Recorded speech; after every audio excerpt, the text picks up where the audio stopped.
लेकुराचे हित लेकुराचे हित जाणे माऊलीचे चित्त ऐसी कळवळ्याचे जाती करीला भावी न प्रीती पोटी भारवाहे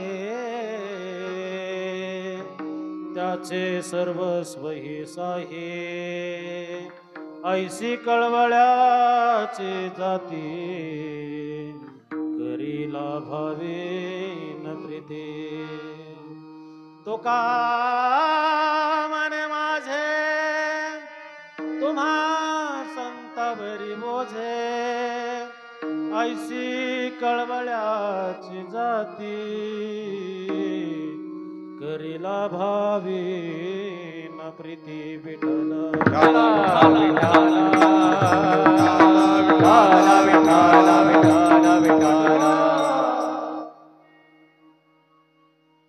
नमो विठ्ठला राजया पांडुरंगा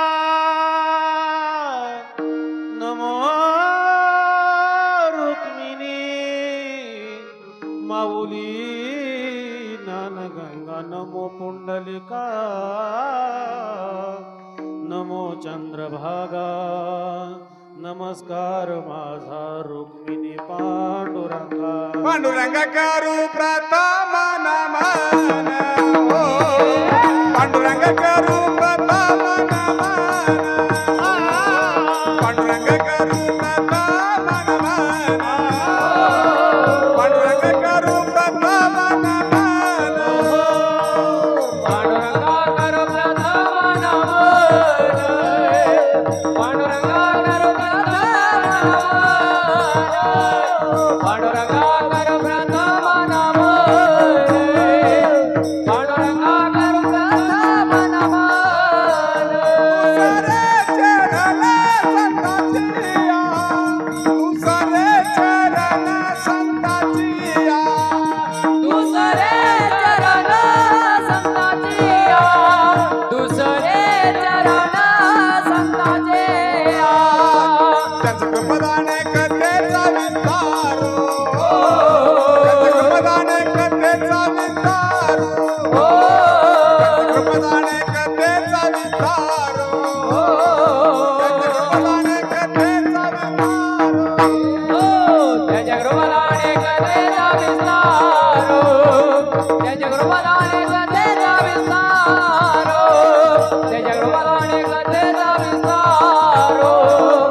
गणेशो केलिया स्मरण होय सकळ विद्यांच्या अधिकरण तेची बंधू श्री चरण श्री गुरूंचे ते नमस्कार ओम नमो ज्ञानेश्वरा ओम नमो ज्ञानेश्वरा ओम नमो ज्ञानेश्वरा ओम नमो ज्ञानेश्वरा करुणा करा दयाळा करुणा करा दयाळा तुमचा अनुग्रह तुमचा अनुग्रह करुणा करा या दयाळा करुणा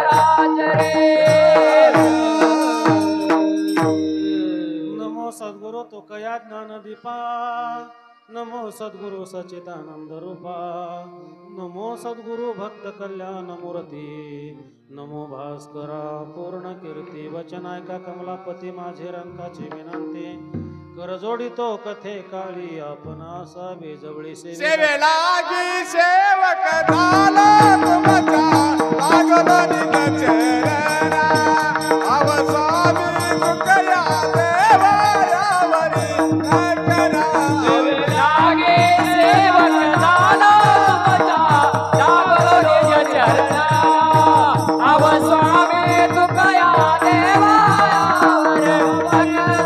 वाहे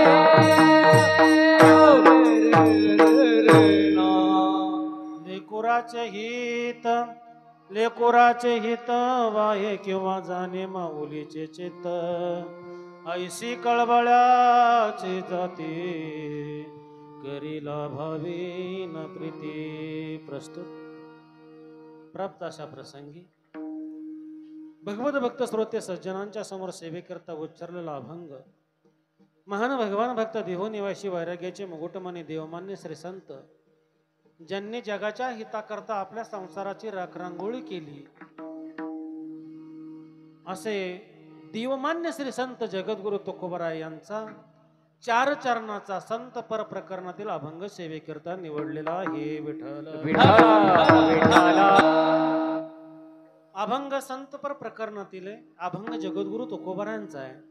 जगद्गुरु तुकोबराय या अभंग म्हणून संतांचं महत्व प्रतिपादन करत असताना संत कशा आहेत, संत ओळखावे कसे, त्यांना जाणावं कसं, हे या अभंगामधून सांगतात. संत कसे आहेत ते संत समजावून सांगत असताना आईच्या रूपकानं संत समजावून सांगतात. आईचा दृष्टांत देऊन संतांची महती वाढवतात किंवा संत या जगतावरती कसे उपकार करतात हे आईच्या रूपकानं आईच्या दृष्टांतानं समजावून सांगतात. विठ्ठल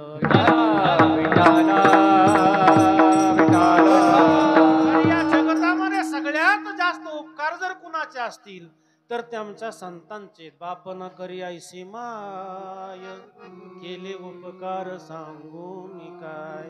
आई वडील जेवढे उपकार करत नाहीत ना त्याही पेक्षा हजार पटीनं संत या जगतावरती उपकार करतात. काय सांगू आता संतांचे उपकार, मज निरंतर जागवी, मज निरंतर जागवी, मज निरंतर जागवी. काय सांगावं या संतांचे उपकार, माझा निरंतर जागविती. निरंतर जगताला जाग ठेवण्याचं काम आमचे संत महात्मे करतात. म्हणून संत नेमके असतात कसे, संत नेमकं करतात काय, तर त्याच्यासाठी आईचं रूपक केलं, आईचा दृष्टांत दिला. संत कसे असतात, संत जगतावरती उपकार कसे करतात, तर ते आईप्रमाणे करतात. आई काय करते, जगद्गुरु तुकोबराय सांगतात. लेकुराचे हित वाहे किंवा जाणे माऊलीचे चित्त. लेकराच्याच हिताचा सतत विचार करते, तिचं नाव आई आहे. आईशी कळवळ्याची जाती करी लाभावी न प्रीती. लेकरावर प्रेम करत असताना, लेकरावर माया करत असताना आपल्या हिताचा विचार त्यांनी कधीच पाहिला नाही. देह विसरे आपुला जवळी घेता शिन गेला. कितीही कष्ट जीवनामध्ये झालं ना तरी त्या लेकराला एकदा का त्यानं जवळ केलं की त्याचा शिनभाग हलका होतो. याचं एकमेव कारण जर काय असेल तर कळवळ आहे. येतो हिताचा कळवळा.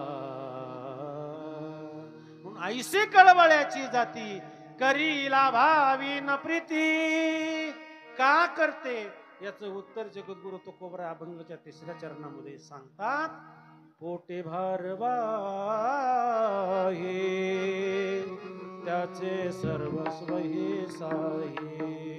ज्याला 9 महिने 9 दिवस आपल्या पोटामध्ये वाढवते ना त्याच्यासाठी आईची काहीही करण्याची तयारी असते. अगदी प्राण द्यायची तयारी सुद्धा आई ठेवते फक्त लेकराच्या हितासाठी. लेकुराचे हित जाणे किंवा वाहे माऊलीचे चित्त. आणि आई समजावून सांगत असताना जगद्गुरु तुकोबाराय म्हणतात आईप्रमाणे संत असतात. म्हणून त्या संतांच्या चरणावर आई जसं आपलं सर्व भार वागवते आणि आपल्याला वाढवते तसं संत सुद्धा आपला सर्व भार आपल्यावरती घेतात. आणि म्हणून तुकोबाराय म्हणतात तुका म्हणे माझे तुम्हा संतावरी ओझे. ऐशी कळवळ्याची जाती करीला भावे न प्रीती विठ्ठल. विठ्ठल विठ्ठल. अभंगावरती चिंतन मांडण्यापूर्वी करण्याचा आवाज कमी करून खाली बॉक्स लावायचे. अभंगावरती चिंतन मांडण्यापूर्वी अल्पसा परिहार देणं गरजेचं आहे. तसा आजची जे कीर्तन रूपी सेवा आहे त्या सेवेचं निमित्त आहे आपणा सर्वांना ज्ञात आहे, आपणा सर्वांना ठाऊक आहे. आज 1 वर्षापूर्वी आपल्या या सर्व परिवारातून, या जाधव परिवारातून आपणाला सर्वांना सोडून अनंताच्या प्रवासाला निघून गेल्या. आज त्यांना 1 वर्ष पूर्ण होत आहे. कैलासवासी सौभाग्यवती महानंदा शिवाजी जाधव ह्या आपणा सर्वांना सोडून खरं तर 1 वर्षापूर्वी आपणा सगळ्यांना दुःख सागरामध्ये लोटून अनंताच्या प्रवासाला निघून गेला. अल्प आयुष्य लाभलं. तसं तर संतांची प्रमाणच आहेत. अल्प आयुष्य मानव देव शतगणिले ते अर्धरात्र खाय मध्ये बालत्व रोग पीडा क्षय काय भजनाशी उरले ते पाहिगा. मानवाचं आयुष्य मुळातच अल्प आहे आणि त्यातूनही अल्प आयुष्य लाभावं हे दुर्दैव आहे. विठ्ठला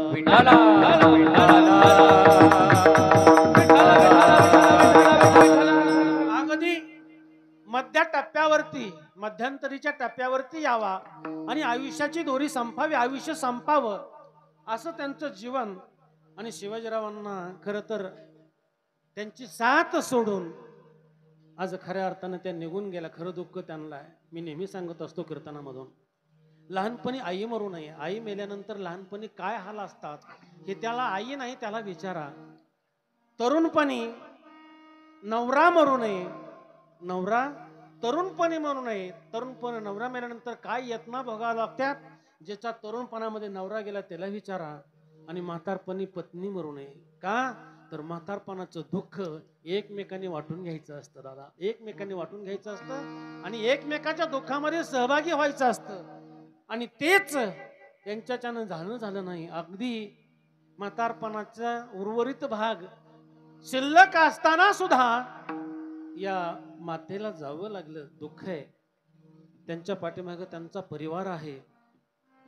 त्यांचा चिरंजीव अक्षय शिवाजी जाधव आणि सोनबाई सौ ऋतुजा अक्षय जाधव. मला महाग का बघावं लागतं माहिती का, मालकाने मला पत्रिकाच टाकली नाही विसरून गेले असते.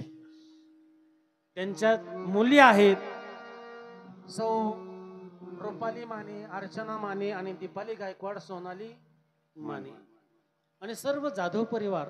आणि या परिवारानं या ठिकाणी त्यांच्या प्रित्यर्थ आज एवढा मोठा या ठिकाणी वर्ष श्राद्धाचा सोहळा, पुण्यतिथीचा सोहळा साजरा केलेला आहे.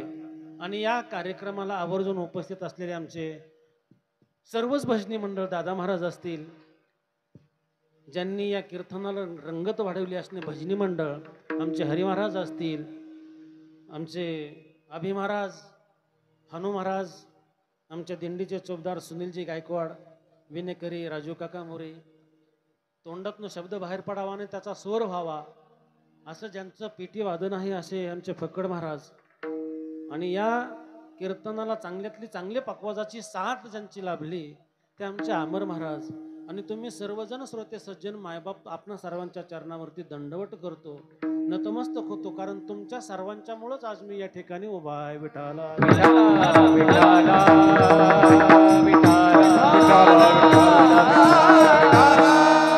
सर्वांच्या चरणावरती नतमस्तक होऊन या ठिकाणी सेवेला सुरुवात करतो. आजची जी सेवा आहे त्या सेवेचं महत्त्व प्रतिपादन करीत असताना आई मला सांगायची जीवनामध्ये आईचं महत्त्व काय असतं. आज ज्यांची आई निघून गेली ती आज पोरकी झाली, लेकरं पोरकी झाली, 1 मुलगा असेल 4 मुले असतील. आज पुन्हा आता कितीही आईला तुम्ही हाका मारा पुन्हा आई आपल्याला कधीही ओ देणार नाही का? आता ती कायमची निघून गेली दादा. सोडून या गेली माया आम्हा लेकराला, सोडून या गेली माया आम्हा लेकराला. आई आई आई आई आई म्हणून मी कुणाला, आई आई आई आई आज म्हणून मी कुणाला. करण्याचा आवाज करून बेसला आवाज दे, आवाज जरा व्यवस्थित. उठाला आई म्हणजे काय असतं? ज्या दिवशी आईची किंमत जोपर्यंत आई आहे तोपर्यंत आपल्याला कळत नाही, पण ज्या दिवशी आई यातनं निघून जाईल, वेको कमी कर, आई यातनं निघून जाईल तेव्हा आईची किंमत कळल्याशिवाय राहत नाही दादा. आई मायेचा सागर आहे, आई प्रेमाची घागर आहे, पाझरते सारखं प्रेम घागरी सारखं पाझरावं. आई मायेचा सागर आहे, आई प्रेमाची घागर आहे. कितीतरी कवींनी आईचं गोडवे गायले, आईच्या कविता केल्या. आई माझी मायेचा सागर, दिला तिने जीवनाचा आकार. आई वडील माझे थोर, काय सांगू त्यांचे उपकार. जीवनाच्या वाटेवरती किती असतो त्यांचा आधार. आईचा आधार, वडिलांचा आधार जीवनामध्ये इतका असतो दादा, इतका असतो तितका कोणाचाच आधार नसतो, एवढा आई वडिलांचा आधार असतो. पण आजच्या पिढीला आई वडील कळणं फार कठीण झालेलं आहे. आई वडील कळणं फार कठीण झालेलं आहे. आई वडील आपल्याला कळत नाही, पण आई, अरे त्या आईनं आपल्यासाठी काय करावं, काहीही करायची तयारी ठेवते ती आई. तळपत्या उन्हात रखरखत्या रानात राहिली साई तू ग कष्टाच्या घामात. आई तू ग कष्टाच्या घामात घडेल मुठभर घास, कधी घडेल तुला उपवास. जीवनाच्या वाटेवरती असतो तिचा आई माझी मायेचा सागर, दिला तिने जीवनाधार. काय आईची कविता हा, आई तर कवीनं सुंदर गायलं. तळपत्या उन्हात रखरखत्या रानात राहिली साई तू ग कष्टाच्या घामात. कधी मिळेल मुठभर घास खावा. पोरांना मात्र भरपूर खायला घालावं. नवे पोरं जेवल्यानंतर टोपल्यामध्ये पातेल्यामध्ये काही राहिलं नसेल तर उपाशी पाणी पिऊन झोपावं. कधी घडेतील उपवास, ओल्या मातीतून चालताना तोडविले काट्याचे फास. आई माझी मायेचा सागर, दिला तिने जीवनाकार. आईनं संस्कार करावेत. आईनं जसा कुंभाराने चिखलाचा गोळा घ्यावा दादा आणि त्या मडक्यावरती टाकावा आणि त्याला आकार द्यावा, तसा गर्भाशयातनं बाहेर पडलेला हा चिखलाचा गोळाच आहे, पण आईनं त्याला आकार द्यावा, त्याच्यावरती संस्कार करावेत. आणि त्या मुलाचं संगोपन करत असताना आपला कधीच तिने विचार केला नाही. ती आई, मी फक्त आज आईच सांगणार आहे आणि थोडक्यात सांगणार आहे. आज अक्षय तृतीया आहे आणि ती आई जी आपल्यातनं निघून गेली ना, त्यांचाच खरं तर पुण्यस्मरण आहे. आज पिंडदानादे कर्म 1 वर्षानंतर येतं, त्याचं वर्षश्राद्ध असं म्हणतात. आणि वर्षश्राद्धाच्या दिवशी पिंडदान द्यावं लागतं. आणि विशेष म्हणजे आज सगळ्यांच्याच घरी पिंडदानाचा कार्यक्रम आहे. ज्याचे आई वडील गेले त्यांना आज पिंडदान द्यावं लागतं. आपण देतो, वर्षातनं 2दा पिंडदान द्यावं लागतं. एक पितृपाठामध्ये एकदा द्यावं लागतं आणि एकदा अक्षय तृतीया 3:30 मुहूर्तापैकी आजचा एक मुहूर्त, अर्धा मुहूर्त आहे. आणि या मुहूर्ताच्या दिवशी पिंडदान द्यावं लागतं. का द्यावं लागतं तर आई वडिलांच्या ऋणातून उतराई होण्यासाठी आणि आई वडिलांनी आपल्याला चांगले आशीर्वाद वर्ण देण्यासाठी. आई वडील आपल्याकडे बघतात आणि आई वडील आपल्याला पाहतात की आमची मुलं संस्कृत आहेत का, आमची मुलं आमच्यासाठी काहीतरी करतायत का.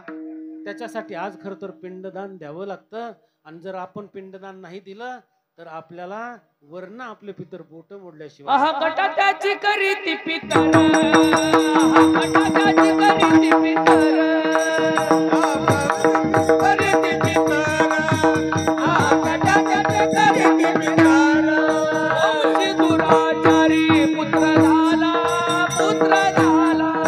वंशी दुराचारी पुत्र झाला आहा कटाट्याची करीती पितर आहा कटाट्याची करीती पितर दुराचारी पुत्र झाला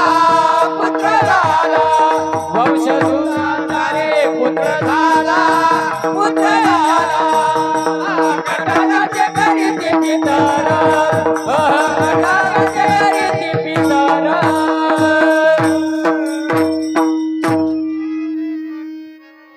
नाही श्राद्धाधिक कार्य केलं, नाही पिंडदान दिलं, नाही आजच्या दिवशी त्यांच्यासाठी नैवेद्य अर्पण केला, तर पित्र आपल्याला दात खातात, कटाकटा बोटे मोडतात. आहा कटा त्याचे करीती पितर. आणि मग ती म्हणतात काय, वंशी दुराचार्य पुत्र झाला. आणि जर आपण हे श्रद्धायुक्त अंतकरणानं केलेलं श्राद्ध आहे ना, आणि ते श्राद्ध जर श्रद्धायुक्त अंतकरणानं आपण केलं तर ते पितृ आशीर्वाद आपल्याला देतात. तो का म्हणे, पितृ आशीर्वाद देते कल्याण इच्छिते तया कुळा. त्या कुळाचं कल्याण इच्छितात, आशीर्वाद देतात. आणि म्हणून खरं तर पाठीमागं आपण जे त्यांचे उत्तराई आहोत, वारसदार आहोत, त्या वारसांनी आज त्यांच्या प्रित्यर्थ पिंडदान करावं लागतं. आणि योगायोग असा की दुग्ध शर्करा योगा झालाय. दुग्ध शर्करा योग आधीच तर दूध आहे. माऊली सुंदर वर्णन करतात, पाहे पा दूध पवित्र आणि गोड, परी त्वचेची या पदराड, ते आव्हेरुनी गोचिडा शुद्ध सेविते. दूध पवित्र आहे, गोड आहे, पण तरी सुद्धा त्यामध्ये अजून साखर टाकावी, किती गोड होईल. तसं वर्ष श्राद्ध तर आहेच, आणि त्यामध्ये अक्षय तृतीया आणि खरं पिंडदान, आज स्वर्गाची दारं खुलीत पितरांसाठी. आज ते पितर आपल्याकडे येत असतात आणि आपल्या घरचा नैवेद्य खाऊन आज खऱ्या अर्थानं ते आपल्या निज स्थानाला जात असतात. म्हणून आजचा योग जो आहे ते योग अतिशय सुंदर आहे, दुग्ध शर्करा योग आहे. आणि त्या योगातून आलेलं हे पुण्यस्मरण आहे. एका आईचं पुण्यस्मरण आहे. आई जाते ना दादा, आणि जात असताना सुद्धा ज्या माऊली जाते, जी स्त्री जाते, आयुष्यभर तिची भगवंताकडे एकच मागणी असते, एकच मागणी असते. लग्न झाल्यानंतर भगवान परमात्म्याकडे जर प्रार्थना करत असेल कशासाठी, तर ती स्त्री आपल्या पतीसाठी प्रार्थना करते. आपल्या पतीचं आयुष्य वाढावा, आपल्या पतीला सुख समाधान प्राप्त व्हावं म्हणून सतत त्या भगवान परमात्म्याकडे मागणी करत असताना सुद्धा, हे देवा एक काम कर. काय काम कर, माझ्या पतीचं आयुष्य वाढव आणि मला त्यांच्या आधी ने सौभाग्य अलंकारामध्ये ने. सौभाग्य अलंकारामध्ये स्त्रीचं जाणं हे परमभाग्याचं लक्षण आहे, परमभाग्याचं लक्षण आहे. सौभाग्य अलंकारामध्ये स्त्रीचं जाणं हे परमभाग्याचं लक्षण आहे. कारण तिनं लग्न झाल्यापासून मरेपर्यंत देवाकडे तीच मागणी केली, एकच मागणी केली, हे देवा, हे प्रभू, माझ्या पतीचं आयुष्य वाढू दे आणि मला मात्र त्यांच्या अगोदर मला त्यांच्या अगोदर. आणि त्याच न्यायाप्रमाणे अगदी अल्प जरी आयुष्य लाभलं असलं तरी चांगली साथ दिली, पुढची साथ सोडून अल्प आयुष्यामध्ये त्यांचं जाणं झालं. अगदी कारण हे शरीर आहे ना, हे शरीर नाशिवंत आहे. नाशिवंत देह जाणार सकळ आयुष्य खातो काळ सावधान. हे शरीर नाशिवंत आहे, यातला एक ना एक दिवस काळ येणार आहे आणि एक ना एक दिवस या शरीराला काळ घेऊन जाणार आहे. जगाला खाणारा काळ आहे तो. तुम्हा मला सोडणार आहे का? नाही सोडणार दादा. घोडघडी काळ हो वाट याची पाहे, अजून किती आहे अवकाश हो, अजून किती आहे अवकाश. घडोघडी आहे वाट्याची आहे, आहे अवकाश आहे हो, अजून किती आहे अवकाश हो, अजून किती आहे अवकाश.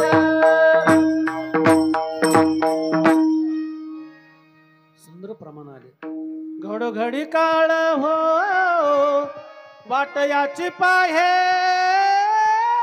अजून किती आहे अवकाश.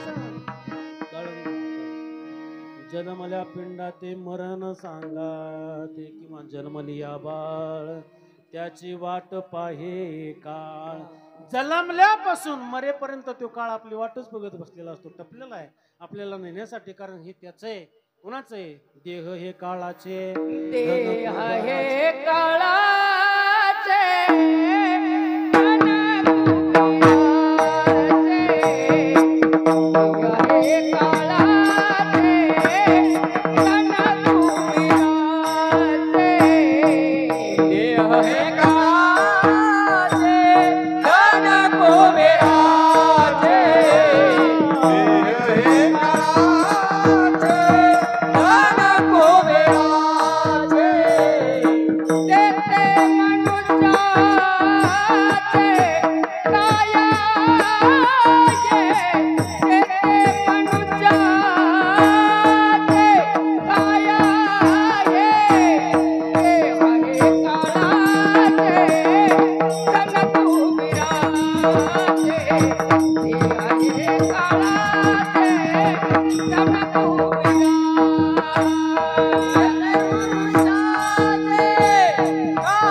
धन कुबेराचे तेथे मनुष्याचे काय आहे. काय भरोसा आहे? कधी एकदा काळ येईल आणि कधी घेऊन यात भरोसा नाही.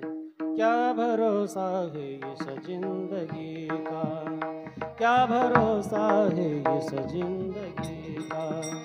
साथ देते नहीं वो किसी का, साथ देते नहीं वो किसी का. क्या भरोसा है इस जिंदगी का, क्या भरोसा है इस जिंदगी का. काय भरोसा आहे? हे भाडोत्री घरे एक ना एक दिवस आपल्याला ते खाली करावं लागणार आहे.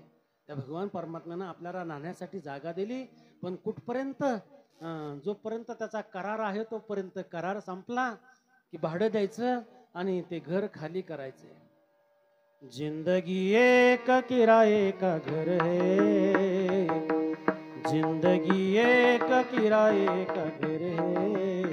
एक ना एक दिन बदलना पड़ेगा, एक ना एक दिन बदलना पड़ेगा.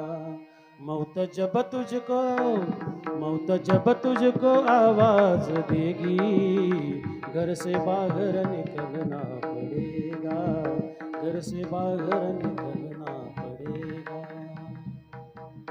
एक ना एक दिवस आपल्याला ह्या घरातून बाहेर पडायचंय.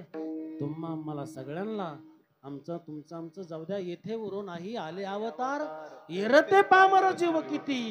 अधिकारी पुरुषांना जावं लागलं, राजांना जावं लागलं, प्रधानाला जावं लागलं, संत महंत योगी जपी तपी संन्यासी यांना सुद्धा जावं लागलं. अवताराला आलेल्या देवाला सुद्धा जावं लागतं. जाणं हे क्रमप्राप्त आहे. आणि ह्याच न्यायाप्रमाणे तुमच्या आमच्यातनं आज निघून गेल्या त्या आईचे आज श्राद्ध आहे. त्या श्राद्धाच्या निमित्तानं मी फक्त आपणाला आईच सांगणार आहे. आई काय असते दादा, काय असते जीवनामध्ये, आईचं महत्व काय असतं, काय असतं. आई लेकरासाठी काय करते, आई लेकरासाठी काय करत नाही ते सांगा. आई लेकरासाठी काय करत नाही ते सांगा. आई लेकरासाठीच जगते आणि आई लेकरासाठीच मरते. त्या मातेचं आज खर तर पुण्य स्मरण. चला, जगद्गुरु तुकोबाराय म्हणतात, लेकराच्या हिताचा विचार फक्त आईच्या चित्तामध्ये, दुसरं काहीच नाही. अभंगाच्या प्रथम लेकोराचे हेता ओ लेकोराचे हेता ओ लेकोराचे हिता ओ लेकोराचे हिता ओ लेकराचे हिता, लेकराचे हिता, लेकराचे हिता, लेकराचे हिता. ओ लेकोराचे हिता लेकोराचे हिता ओ लेकोराचे हिता लेकोराचे हिता ओ लेकराचे हिता, लेकराचे हिता, लेकराचे हिता, लेकराचे हिता. लेकोराचे हित वाहे माऊलीचे चित्त लेकोराचे हित वाहे माऊलीचे चित्त वाय माऊलीचे चित्ता, लेकराचे हिता, वाय माऊलीचे चित्ता. लेकोराचे हित वाहे माऊलीचे चित्त लेकोराचे हित वाहे माऊलीचे चित्त लेकराचे हिता, वाय माऊलीचे चित्ता, लेकराचे हिता, वाय माऊलीचे चित्ता. ऐसी कळवळ्याची जाते ऐसी कळवळ्याची जाते ओ ऐसी कळवळ्याची जाते ओ ऐसी कळवळ्याची जाते ऐशी कळवळाची जाते, ऐशी कळवळाची जाते, ऐशी कळवळाची जाते, ऐशी कळवळाची जाते. लेकोराचे हित वाहे माऊलीचे चित्त वाहे माऊलीचे चित्त वाहे माऊलीचे चित्त लेकराचे वाय माऊलीचे चित्ता, वाय माऊलीचे चित्ता, वाय माऊलीचे.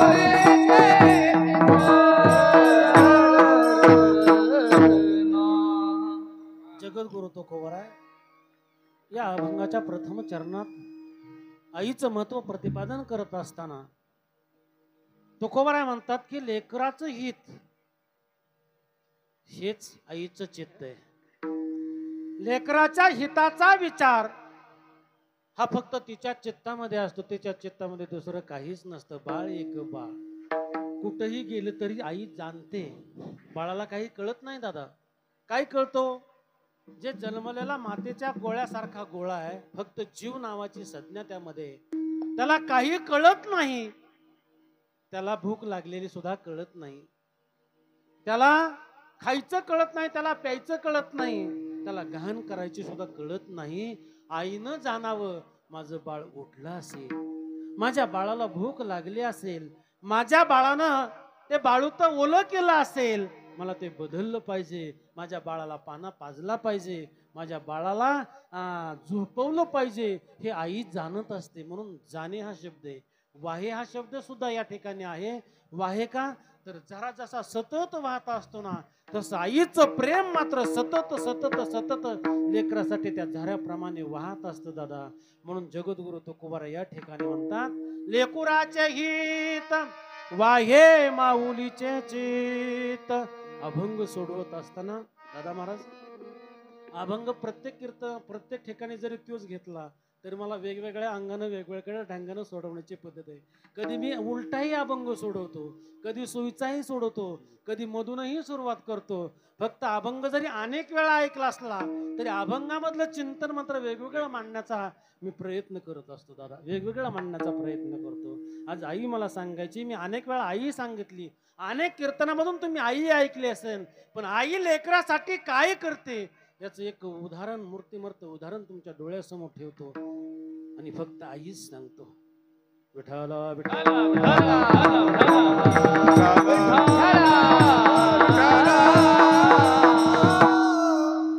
आई किती चिंता करते बघा.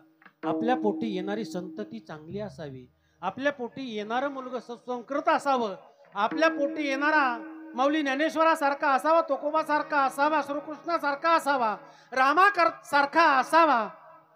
बरोबर आहे. आणि माऊलींनी अशांना जन्म द्यावा, नाही तो वांज भली. प्रमाणित मी माझ्या पदरचं बोलत नाही. जननी जने दाता शूर भक्त, नाही तो नाही जन्म घातलेला त्या मुलाला तरी चालेल. आणि मग चांगली संतती जन्माला येण्यासाठी दादा साधना करावी लागते, तपचर्या करावी लागते आणि मग साधनेचं फळ मिळतं, मग तपचर्याचं फळ मिळतं. पुराणात उदाहरण आलेत. अंजनीच्या तपासाठी, अंजनीच्या तपासाठी, अंजनीच्या तपासाठी, अंजनीच्या तपासाठी महारुद्र आले पोटी, महारुद्र आले पोटी, महारुद्र आले पोटी, महारुद्र आले पोटी, महारुद्र आले पोटी, महारुद्र आले पोटी. मारुतीरायाच्या जन्मदिवशी तुम्ही ऐकलं असेल त्या कीर्तनामध्ये. मारुतीरायाचं चरित्र मला जास्त वेळ सांगून तुमचा घ्यायचा नाहीये. आपल्या पोटी चांगली संतती जन्माला यावी, नवे नवे भगवान परमात्म्यानंच आपल्या पोटी जन्म घ्यावा, याच्यासाठी ऋषमुख पर्वतावर अंजनीने तपाची साधना केली, तप सुरू केलं. भगवान शंकर भोलेनाथ प्रसन्न झाले दादा, भोलेनाथ प्रसन्न झाले. माग तुला काय मागायचंय ते माग म्हणले.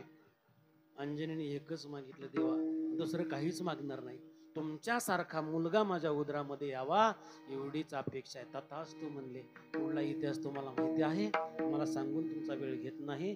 कारण त्या अंजनीच्या तपासाठी भगवान परमात्म्याला, भोलेनाथाला अंजनी पोटी जन्म घ्यावा लागला. अंजनीच्या तपासाठी महारुद्र आले पोटी. महारुद्र हनुमंत राय एवढे विद्वान, एवढे बुद्धिमत्ता श्लोक आलाय. मनोजवम मारुत तुल्य वेगम जितेंद्रियम बुद्धिमत्ता वरिष्ठम वातात्मजम वानर युद्ध मुख्यम श्रीरामदूतम शरणम प्रपदे. असा जन्माला आला, असाला जन्माला पुत्र आला की जगद्गुरु तुकोबारांनी सदा त्याच्या पुढे लोटांगण घालावं, दंडवट घालावा ना. कपिकुळी हनुमंत तया माझे सांगायचा मुद्दा आई आहे. आईला वाटावं माझ्या मुलं, माझ्या पोटी राम जन्माला यावा, श्री कृष्ण जन्माला यावा, मारुती सारखा पुत्र जन्माला यावा, याच्यासाठी तप करावं, साधना करावी. आणि ऐका आपली आई कोण असावी हे आपल्यावर अवलंबून नाही. महिला मंडळ ऐका जरा, आपली आई कोण असावी हे आपल्यावर अवलंबून नाही, पण आपण कोणाला जन्म द्यावा हे मात्र त्यांच्या हातात आहे. आपण कोणाला जन्म द्यायचा हे त्यांच्या हातात आहे. आपली आई कोण आहे हे आपल्या हातात नाही, पण आपण जन्म कोणाला द्यायचा हे मात्र आपल्या हातात आहे. म्हणून सुवर्ण पिंपळाला 1.25 लाख प्रदक्षिणा घातल्या एका माऊलीनं. सुवर्ण पिंपळाला 1.25 लक्ष प्रदक्षिणा घातल्या आणि त्या प्रदक्षिणेचं फळ काय मिळालं दादा? भगवान भोलेनाथ देवादिदेव निवृत्तीच्या रूपानं त्या माईच्या उदरामध्ये यावा, त्या माईच्या उदरामध्ये यावा, निवृत्तीनाथांचा जन्म व्हावा. सदाशिवाचा अवतार तो हा निवृत्ती दातार. सदाशिव भगवान शंकरानं त्या मातेच्या उदरामध्ये यावं आणि निवृत्तीनाथांचा जन्म व्हावा. दुसरा जन्म झाला माझ्या ज्ञानोबा रायांचा दादा. तपसाधना आहे. तपसाधना एवढी केली 1.25 लक्ष. पिंपळाच्या झाडाला अलंकापूरमध्ये प्रदक्षिणा घातल्या.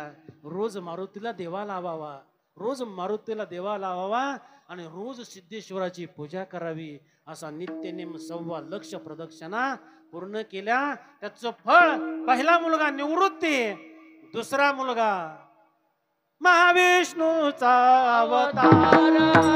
महाविष्णूचा अवतार, महाविष्णूचा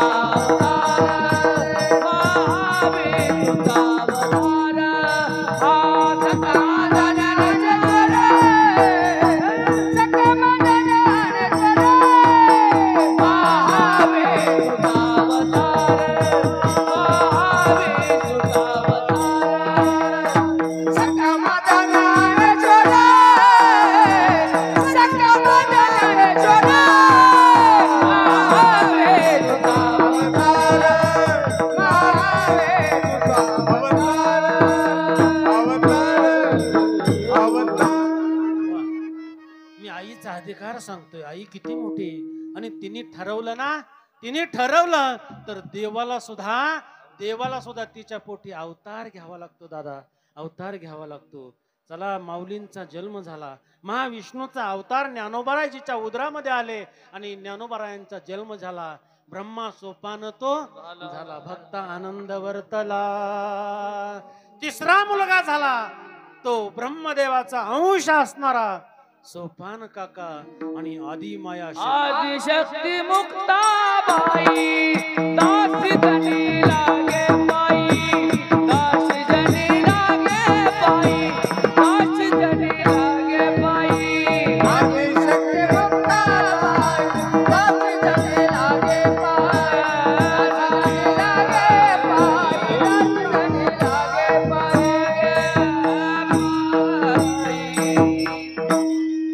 तपाचं सामर्थ्य एवढं दादा. आदिशक्ती मुक्ताबाई, दासी जने लागे पायी. आदिशक्ती मुक्ताईचा जन्म त्या माऊलीच्या कुशीतनं झाला. म्हणून माऊलीचा अधिकार आहे जन्माला कोणाला घालायचं हे तिच्या हातात आहे दादा. नवे नवे तिच्या पोटी जन्माला येण्यासाठी देवानं हात पसरावेत, देवानं हात पसरावेत. सांगतो जाता जाता एक दृष्टांत तुमच्या पुढे ठेवतो. वारी जवळ आली पंढरीची आणि बोलोबा वारीला निघाले.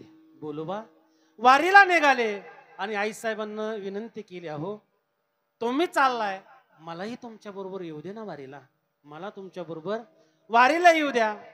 बोलोबा म्हणले, ऐक, यायचं ठीक आहे, पण आमच्या जीवनामध्ये भगवंताची सेवा सोडून आम्ही काहीच केलं नाही.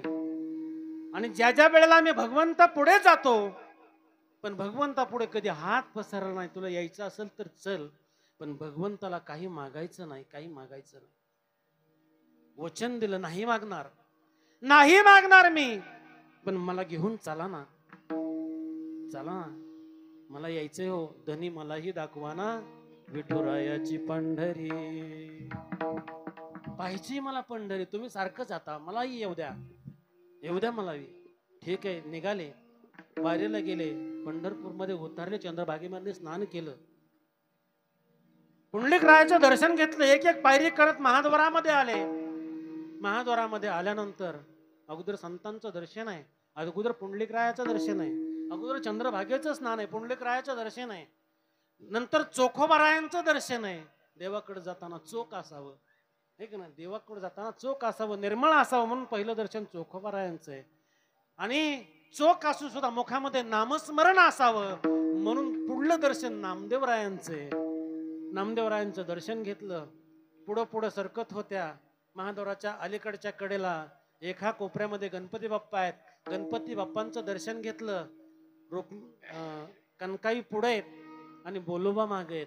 बोलोबांनी सांगितलं होतं, देवाकडे काही मागायचं नाही. नाही मागणार धनी, नाही मागणार, कारण आपली परंपरा आहे, कुळ परंपरा आहे. माझ्या वडिलांची मिराशी का देवा, तुझी चरणसेवा पांडुरंगा. त्याच्या चरणसेवेशिवाय आम्ही काही मागितलं नाही. काही मागणे आम्हा अनुचित वडिलांची रीत जाणत असो. काही मागितलं नाही, शब्द दिलाय, वचन दिलाय, काही मागणार नाही, तरी पण काही मागू नये म्हणून बोलवा मागेत. गेल्या महाद्वारातनं दर्शन घेतलं, डोकं पायावरती ठेवलं आणि पायावरती डोकं ठेवल्यानंतर कानामध्ये आवाज घुमला, आई आई माग ना ग, आई माग ना काहीतरी. अगं मी द्यायला तयार आहे, माग ना ग काहीतरी माग. कणकाईच्या शब्द ध्यानात आले, काही मागायचं नाही सांगितलंय. कणकाईनं सांगितलं, देवा हे देवा, अरे आम्ही कधी काही मागितलं नाही, आमचा कुळ धर्मही तो नाही, आम्ही कधी मागणार नाही, उलट तुला काही मागायचं असेल तर माग. बघा शब्द कसे, देवा आम्ही तर काही मागणार नाही, पण तुला जर काही मागायचं असेल तर माग. आई देशील, बघा आई देशील, मी मागितलं ते देशील. पांडुरंगाच्या पुढे तांब्या भरून ठेवलेला होता, तांबा घेतला हातामध्ये, तांब्यातलं पाणी हातावरती घेतलं, गोल प्रदक्षिणा केली आणि संकल्प सोडला, हा देह जरी मागितला ना तरी या देहाचा सुद्धा ताबा तुला देऊन टाकला. माग तुला काय मागायचंय. आई मागो, आई देशील आई, माग रे, मागून तर बघ. कणकाईने मागितलं नाही, उलट कणकाई देवाला द्यायला तयार झाल्या. देवाना हात पसरला आणि हात पसरून भगवान पांडुरंग परमात्मा म्हणतात, आई आई देशील ना, मग एक काम कर ना, तुझ्या उदरामध्ये मला जागा दे ना, तुझ्या उदरामध्ये मला जागा दे. आई देवाना अपेक्षा करावी, एवढा अधिकार त्या मातेचा आहे, एवढा अधिकार त्या कणकाईचा आहे, द्यायचंय ना आई. आई तू तर मागत नाही, मी द्यायला तयार आहे ग, मी द्यायला तयार आहे, पण तू मागत नाही, उलट मलाच माग म्हणतेस ना, मग मी आज भीक मागतो. द्यायचंय ना तुला, तर दे ना आई, मला तुझ्या उदरामध्ये थोडीशी जागा दे, थोडीशी जागा दे. आणि म्हणून कणकाईच्या पोटी तुकोबराय आले, कणकाईच्या पोटी तुकोबराय आले. कोण आहेत? पांडुरंगाचा अवतार आहे, विष्णूचा अवतार आहे, विष्णूचा अवतार आहे. प्रमाणे रामेश्वर शास्त्रींचं शेवटचं बघा, म्हणे रामेश्वर भट्ट तुझा तुका विष्णू नाही तुझा, तुका विष्णू नाही तुझा, तुका विष्णू नाही तुझा. म्हणे रामेश्वर भट्ट तुझा तुका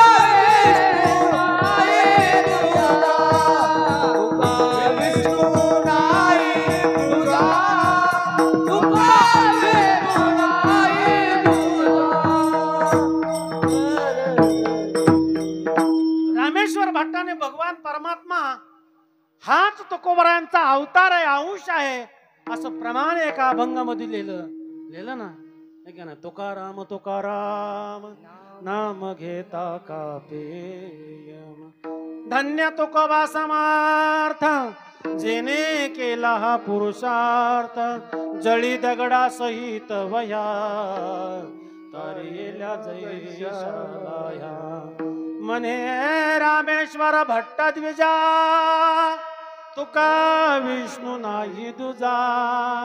अरे तुकोबराय आणि विष्णू दोन नाहीच, उलट त्या भगवान परमात्म्यानेच तुकोबरायांच्या रूपानं कणकाईच्या पोटी अवतार घेतला. नाहीतर तुकोबराय आणि विष्णू दोन नाहीत.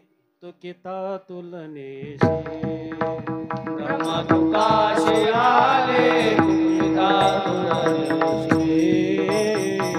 तुकिता तुलनेशी ब्रह्मा तुकाशी आले, तुकिता तुलनेशी.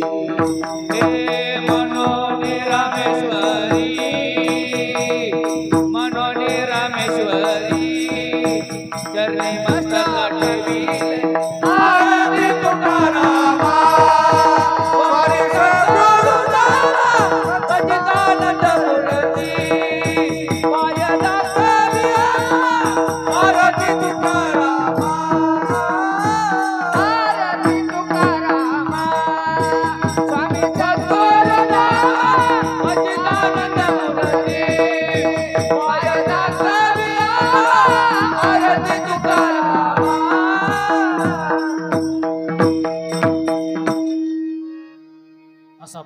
भगवान परमात्मा उदरात येण्यासाठी त्या मातेकडं भीक मागतो, एवढा मोठा अधिकार स्त्रियांचा आहे.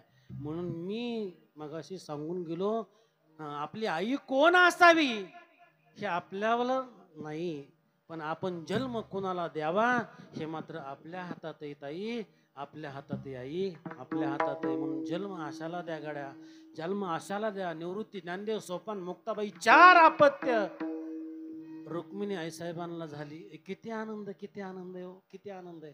नवरा बायकोचा आनंद गगनामध्ये मावेना, एवढा आनंद आहे, एवढा आनंद आहे. आणि आनंद फार काळ टिकत नाही, फार काळ टिकत नाही. मुलं लहानाची मोठे होऊ लागली. अगदी शेवटची शेंडफळ मुक्ताई 6 वर्षाची, 2-2 वर्षाच्या अंतरानं सगळी मुलं आहेत. आणि या मुलांचं संगोपन करत असताना, त्या मुलांचं कोड कौतुक करत असताना दोघं नवरा बायको इतक्या आनंदात आहेत, इतक्या आनंदात आहे, इतक्या आनंदात आहे. सोन्याचा संसार असल्यासारखं वातावरण त्यांच्या पर्णकुटीमध्ये आहे. पण चिंता आहे आई वडिलांना कशाची? बाळाच्या हिताची, बाळाच्या हिताची. मुलं मोठी होऊ लागली. रुक्मिणी आईसाहेबांनी म्हणावा, हो ऐकलं का, ऐकलं का? अहो मुलं आता मोठी झाली हो. निवृत्ती 12 वर्षाचा आहे, 12 वर्षाचा झाला. ज्ञाना 10 वर्षाचा आहे, 8 वर्षाची काका आहेत आणि 6 वर्षाची मुक्ताई. आपलं कर्तव्य आहे, मौजी बंधन व्हायला पाहिजे, मुलांचं मौजी बंधन व्हायला पाहिजे. हो, कळतंय का मला? ही मुलं मोठी होऊ लागली, आपलं कर्तव्य आहे, आपला तो अधिकार आहे मुलांचं मौजी बंधन करणं, मुलांना सुखात ठेवणं, मुलांना आनंदात ठेवणं, मुलांच्या हिताचा विचार करणं, हे आपलं कर्तव्य आहे. दोघं नवरा बायको उठले, चला चला ब्राह्मणांकडे जाऊन मुहूर्त पाहून येऊ. म्हणून दोघा नवरा बायकोने पर्णकुटी सोडली. इंद्रायणी ओलांडली दादा, इंद्रायणी ओलांडली आणि अलंकापूर, आज आपण त्याला आळंदी म्हणतो, त्या आळंदीमध्ये प्रवेश केला आणि ब्रह्मवृंदांकडे विनंती केली, भूदेव, ओ भूदेव, मुलं मोठी झाली, तो मुलं मोठी झाली, त्यांच्या मुंजी व्हायला हव्यात, मुंजी व्हायला हव्यात, मुंजी व्हायला हव्यात. काही करा, पण आमच्या बाळांच्या मुंजी करा, आम्हाला न्याय द्या. ब्रह्मसभेनं सांगितलं, तुम्ही केलेला प्रवास हा उलटा आहे. अगोदर संन्यास, आहे का ना, पूर्वी संन्यासात होते, परत गृहस्थ आश्रम, गृहस्थ आश्रमामधून पुन्हा संन्यास, एकदा गृहस्थ आश्रमामध्ये आल्यानंतर पुन्हा संन्यास, आणि पुन्हा संन्यासातून पुन्हा गृहस्थ आश्रम स्वीकारला. हा केलेला प्रवास आहे. तुमच्या मुलांच्या मुंजी होणार नाहीत आणि तुम्हाला न्याय या ठिकाणी मिळणार नाही. तुम्हाला जर न्याय पाहिजे असेल तर या धर्मसभेपुढं तुमचा न्याय निवाडा होणार नाही. तुम्हाला पैठण क्षेत्राला जावं लागेल, पैठण क्षेत्राला जावं लागेल. मुलांच्या हितासाठी चला, न्याय मिळावा. म्हणून रुक्मिणी आईसाहेब पर्णकुटीमध्ये परत आल्या आणि विठ्ठल पंतांनी पैठणची वाट धरली. मजल दर मजल, मजल दर मजल करत करत करत करत करत पैठण क्षेत्र गाठलं. धर्मसभा भरवल्या गेली आणि धर्मसभेमध्ये सगळे पंडित आसनावरती बसलेत आणि सर्व पंडितांच्या मधोमध विठ्ठल पंत हात जोडून विनवणी करतायत, भूदेव, भूदेव, न्याय हवाय, न्याय. काय न्याय? काय अपराध घडला आपल्याकडून? काही नाही. संन्यास आश्रम स्वीकारला आणि संन्यास आश्रमामधून पुन्हा गृहस्थ आश्रम स्वीकारला. गृहस्थ आश्रम स्वीकारल्यानंतर 4 अपत्य आम्हाला झाली. त्या अपत्याचं मौजी बंधन व्हावं अशी अपेक्षा आहे, म्हणून न्याय मागण्यासाठी तुमच्याकडे आलो.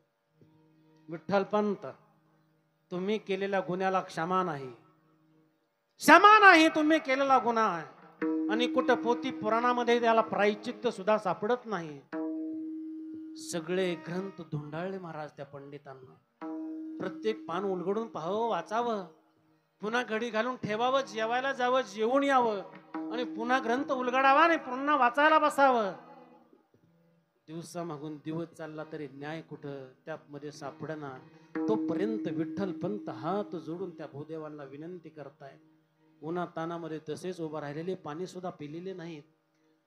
ब्राह्मण सभेमधनं उठायचे, जायचे, खाऊन पिऊन पुन्हा यायचे, पुन्हा ग्रंथ चाळायचे दादा. पण न्याय कुठं सापडत नाही. शेवटी शेवटी विठ्ठल पंत म्हणले, सापडलं का हो नाही विठ्ठल पंत, तुम्ही केलेल्या अपराधाला शास्त्रामध्ये कुठंच क्षमा नाही. अहो क्षमा नसेल पण निदान प्रायचित्त तरी, अहो प्रायचित्त सुद्धा कुठं दाखवण्यात आलं नाही, सांगता येत नाही. एक काम करा ना, नसेल ग्रंथामध्ये पण तुम्ही भूदेव आहात, तुम्ही न्यायदेवता आहात. आज तुम्ही न्यायदेवतेच्या आसनावरती तुम्ही जो न्याय द्याल, जी शिक्षा द्याल ती भोगायला हा विठ्ठल पंत तयार आहे हो. पण माझ्या मुलांचं मौजीबंधन व्हावं, मौजीबंधन व्हावं, मौजीबंधन. स्तब्ध शांतता आहे सभेमध्ये, तब्ध शांतता आहे. कोणी कोणाकडे बोलेना, बघेना, शांत वातावरण झालं, वाराही हालेना. आणि एवढ्यामध्ये विठ्ठल पंत गयावया करतात. भूदेव सांगतो, अहो तुम्ही द्याल ती शिक्षा भोगायला मी तयार आहे हो, मी भोगायला तयार, फक्त मला न्याय द्या. तेवढ्यामध्ये खणखणीत असा आवाज व्यासपीठावरनं उमटतो, विठ्ठल पंत, शास्त्र कुठेही तुम्हाला न्याय देऊ शकत नाही, पण तुम्ही मानताय म्हणून, आम्हाला तुम्ही भूदेव मानता म्हणून, आम्हाला न्याय देवता मानता म्हणून आम्ही देईल ती शिक्षा तुम्ही भोगायला तयार आहेत. हो भूदेव भोगायला तयार आहे. मग ऐका, कान उघडे ठेवून ऐका. या तुमच्या शिक्षेला एकच प्रायचित्त आहे, देहांत, देहांत, देहांत प्रायचित्त. खांब कोसळा वासा धपकन विठ्ठल पंत कोसळले दादा. डोळ्यामधून गळा अश्रूच्या धारा लागल्या, हृदय कळवळलं. पण काही हरकत नाही. भूदेवांना वंदन केलं, वंदन केलं, भूदेवांना वंदन केलं, वंदन केलं. आणि तसंच माघारी फिरले दादा. मजल दर मजल करत करत करत करत रात्रीच्या 12 वाजता अलंकापुरामध्ये त्यांचा प्रवेश झाला. आडवी इंद्रायणी. वाटलं सगळं संपलं, आता देहत्याग इथंच करावा. पण पुन्हा लक्षात आलं, आपण जर गेलो तर कुणाला माहिती होणार नाही, कुणाला काही सांगता येणार नाही. म्हणून विठ्ठल पंतांना दिलेला न्याय हा कुणालाही पचलेला नव्हता. विठ्ठल पंतांनी ज्या वेळेस आळंदीमध्ये प्रवेश केला, स्तब्ध आळंदी, शांत वातावरण आहे. रात्रीचे किरकिर किरकिर करणारे किडे तेवढे ओरडत होते, खळखळ वाहणारी इंद्रमाई सुद्धा विठ्ठल पंत ज्यावेळेस जवळ आले तेव्हा शांत झाली. वाऱ्याची झुळूक सुद्धा थांबली, वारा सुद्धा हालाना, झाडाचं पानही हालाना. कारण ब्रह्मसभेने दिलेला न्याय हा कुणालाच मान्य नव्हता. पण न्याय देवते पुढे कोणाचं काही चालत नाही, म्हणून सगळे गप्प होते. विठ्ठल पंतांना वाटलं देह इथंच विसर्जित करावा, पण कुणाला काही कळणार नाही. म्हणून विठ्ठल पंतांनी त्या मंद वाहणाऱ्या इंद्रायणीमध्ये पाऊल टाकलं दादा, आणि पर्णकुटीकडे निघाले. पर्णकुटीकडे रात्रीच्या 12 वाजता विठ्ठल पंत अजून आले नाहीत, म्हणून त्यांची वाट पाहणारे रुक्मिणी आईसाहेब मुलं झोपलेत पर्णकुटीमध्ये. आणि ही दारामध्ये आत तेलाचा दिवा आहे, देव्हाऱ्यावरती तेलाचा दिवा मिणमिणतोय. आणि अंधाऱ्या रात्रीमध्ये ती माऊली वाट पाहत बसली आपल्या पतिदेवांची. आज येतील, उद्या दिवस 2-4 दिवस उजडून गेलते. आणि विठ्ठल पंत आले. विठ्ठल पंत आल्याबरोबर पाण्याचा तांब्या दिला, गुळ पाणी दिलं, बसले. आणि आल्याबरोबर महिलांना विचारायची लय उत्सुकता असते, धनी धनी मिळाला का हो न्याय, मिळाला का, मिळाला होतील आपल्या मुलांच्या, म्हणजे घेतील हे ब्राह्मण आपल्या मुलांना, आपल्यामध्ये देतील आपल्याला, आपल्या बाळांना या आळंदीमध्ये भिक्षा मागून, इंद्रायमध्ये आंघोळ करून. थरथर त्या ओठांनी आणि भरलेल्या अश्रूंनी विठ्ठल पंतांनी सांगावं, रुक्मिणी मिळाला ग न्याय, न्याय मिळाला. आनंदात नांदतील ग आपली मुलं, आनंदात नांदतील. उद्या त्यांच्या मुंजेही होतील, समाज त्यांना आपलं सही करेल, भिकही मागून देईल. इंद्रामध्ये बाटवला असं कोणी म्हणणार नाही ग, सगळं ठीक होईल. पण हे पाहायला आम्ही नसू रुक्मिणी, हे पाहायला आम्ही नसू. तापल्या तव्यावरती पाण्याचा थेंब पडावा आणि चर्र असा आवाज व्हावा, तसं रुक्मिणीचं हृदय चर्र झालं. धनी काय बोलताय तुम्ही? तुमच्या जिभेला काय हाड? हो रुक्मिणी, धर्मसभेने न्याय दिलाय. काय न्याय दिला? देहांत प्रायचित्त. देहांत प्रायचित्त. मी जाणार, मला आज्ञा द्या. रुक्मिणी आईसाहेबांकडे भगवान विठ्ठल पंत आज्ञा मागतायत. रुक्मिणी मला आज्ञा द्या. रुक्मिणी तटकन उठल्या आणि विठ्ठल पंतांचे पाय धरले. दादा पाय धरले. धनी धनी आता माझं मला मन सांगतंय मी पतिव्रता आहे आणि पतीच्या मता अनुसरून पतिव्रता. या न्यायाप्रमाणे पती जिथं असतील तिथं पतिव्रतेचा धर्म आहे तिथं जाणं. तुम्ही निघाले, मी सुद्धा येणार धनी, मी सुद्धा येणार. विठ्ठल पंत रुक्मिणीला समजावतो, रुक्मिणी नको का असा हट्ट करू. अगं आपली पोरं उघडी पडतील. आपल्या पोरांचा सांभाळ कोण करील? एक वेळेस मुलांच्या जीवनामध्ये बाप नसला तरी चालेल. मुलांचा जन्म झाल्यानंतर मुलांच्या आयुष्यातनं बाप वजा झाला किंवा बाप दूर गेला, बाप नसला तरी चालेल. रुक्मिणी अगं पण आई, मुलांवरती प्रेम करणारी, जीव लावणारी, मुलांना खाऊ पिऊ घालणारी, सतत मुलांचा विचार करणारी, हित करणारी आई पाहिजे ग रुक्मिणी. माझ्या मुलांना आई पाहिजे रुक्मिणी, माझ्या मुलांना आई पाहिजे. म्हणून तो हट्ट करू नकोस रुक्मिणी. धनी नाही नाही, तुम्ही जिथं जाल तिथं येणं माझं कर्तव्य आहे धनी. मला बाकी काही सांगू नका, मला आज्ञा द्या. मी तुमच्या बरोबर निघाले. फक्त हा संवाद पर्णकुटीच्या बाहेर चालू आहे. निघायचं म्हणलं हो निघायचं. आणि दोघाची पावलं पुन्हा पर्णकुटीपासून दूर जाऊ लागली. एवढ्यामध्ये रुक्मिणीनं विठ्ठल पंतांना आवाज दिला, धनी हो धनी, बोल ना बोल. तुमच्या बरोबर जीवन जगत असताना अनेक दुःखाचा सामना केला हो. तुमच्या विना काही दिवस मला काढावे लागले, पण जीवन जगत असताना तुमच्याकडे कशाची कधी काही अपेक्षा केली नाही, कशाची काही मागणी केली नाही धनी, नाही मागणी केली. आज एकदा शेवटचं मागते, तुम्हाला देताल धनी. एकदा शेवटचं मागते, तुम्ही द्याल. विठ्ठल पंतांचे डोळे भरलेले होते, कंठ दाटत होता, अंगावरती रोमांच होते. चिमुकल्या लेकरांना सोडून माई लेकर निघून चालली होती.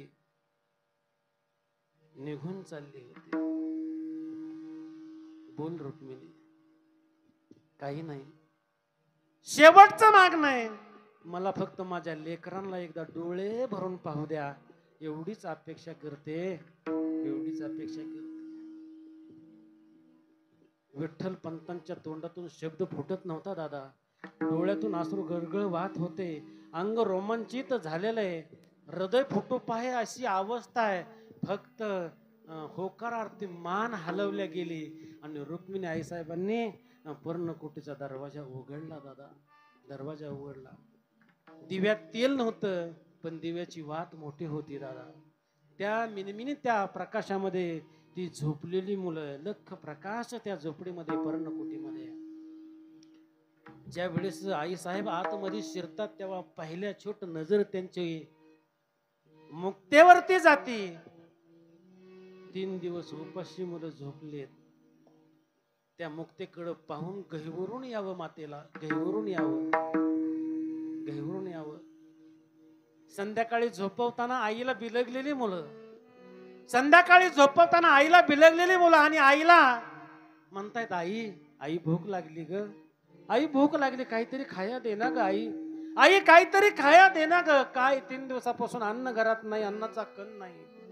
पाणी पिऊन झोपवलेली ती मुलं, पण शांत झोपलेली ती मुलं, शांत झोपलेली. मुक्ताईला पाहिलं, उपाशी पोटी झोपलेली मुक्ता, पण मुख कमलावरती 1000 सूर्यप्रकाशाचं तेज झाला. तुझी येणे ढळे कोटी चंद्र प्रकाशे, कमल नयन हास्य वदनी हासे. 1000 सूर्याचं तेज मात्र मुक्ताईच्या चेहऱ्यावरती का? आदिमाय शक्तीचा अवतार मुक्ताबाई. जवळ घेतलं, नक शिखांत न्याहाळलं, नकापासून डोळ्यापर्यंत डोक्यापर्यंत नजर फिरवली. 6 वर्षाची माझी मुक्ता आहे. अंगावरती कपडे सुद्धा घालायला नीट नाही तो नाही. परकर आणि फोलकर यामध्ये राहणारी ती मुक्ता. परकर तर असा होता दादा मुक्तीच्या अंगावरती, एवढे ठिगळ त्या परकराला होते की आता ठिगळ लावायला जागा शिल्लक राहिली नव्हती, एवढे ठिगळ होते. मुक्ताईचे केस गुडघ्यापर्यंत होते दादा, मुक्ताईचे केस गुडघ्यापर्यंत लांबलचक होते. पण त्या केसांच्या बट्टा झाल्यासारख्या झालत्या. डोक्याला लावायला तेल नव्हतं, बोचकारा झालता त्या केसांचा, डोक्यावर टोपलं झालतं त्या केसांचं. अशा मुक्ताईला त्या माऊलीने न्याहाळावं. मुक्ते, वाटत होतं का तुझी विणे घालावी, लांबलच केस आहे, तेल लावावं. पण जिथं अन्नाचाच कण मिळत नाही तिथं तुझ्या डोक्याला तेल आणून तरी कुठून मी लावणार होते का मुक्ते? मुक्तीच्या जवळ बसल्या झोपलेल्या मुक्ताईला उचलून हृदयाला लावलं दादा, उचलून हृदयाला लावलं. मुक्ते, मुक्ते क्षमा कर, मला क्षमा कर. आज मी तुला सोडून कधीच तू आईशिवाय राहिली नाहीस, कधीच आईशिवाय एक क्षणही तू घालवला नाहीस. एकूण तिकून आलं की सारखी आई आई आई करणारी मुक्ते, पण आज तुझी ही दुर्दैवी आई आज तुम्हा सगळ्यांना सोडून जाते ग. क्षमा कर, क्षमा कर. डोळ्यातले आसू मुक्ताईच्या गालावरती ओघळावा आणि गोड असा शेवटचा पापा मुक्ताईचा घ्यावा आणि मुक्ताई उठेल म्हणून पुन्हा आतुरणावरती मुक्ताईला टेकावं. पुढला क्रमांक सोपानाचा आहे. सोपानाकडे गेल्या, सोपानाला पाहिलं. सोपाना, त्याच्या तोंडावरनं हात फिरवला. सोपाना, जाते रे, जाते तुला सोडून, पण ऐक ना सोपाना, आज मुक्तीला तुझ्या ताब्यात देऊन जाते. मुक्तीचा तू सांभाळ करावा, मुक्तीचा तू सांभाळ करावा. रे थोरल्या भावानं लहान बहिणींचा भावांचा सांभाळ करायचा असतो. थोरल्या भावानं लहान बहिणींचा भावांचा सांभाळ करायचा असतो. या न्यायाप्रमाणे तू मुक्तीपेक्षा थोरला आहेस, तू थोरला आहेस. मग एक काम कर सोपाना, एवढं तरी दान मला दे. झोपलेल्या सोपानाच्या मुखाकमलावरनं डोक्यावरनं हात फिरवावा आणि सांगावं, माझ्या मुक्तीचा सांभाळ कर, सांभाळ कर. सोपानाला खाली ठेवावं. का उठतील मुलं ज्ञानोबारायांकडं, ये हृदयीचे ते हृदयी घातिले. हृदयाचा काळजाचा तुकडा ज्ञानोबा, काळजाचा तुकडा. नक शिकांत पाहिलं ज्ञानोबारायांना. ज्ञाना जाते रे सोडून आज तुम्हालेकरांना, तुमच्या सुखासाठी तुमच्या हितासाठी आज सगळ्यांना सोडून जाते. क्षमा कर ज्ञाना, क्षमा कर. अरे क्षमा कर ज्ञाना. आज तुमची आई तुमचं मातृत्व हिरावून चालले, पण ज्ञाना ऐक ना, ऐक ना, उद्या तुला या जगाला मातृत्व द्यायचंय रे ज्ञाना. मी तुम्हाला सोडून चालले असले तरी ज्ञाना, उद्या या जगाची आई तुला व्हायचंय ज्ञाना.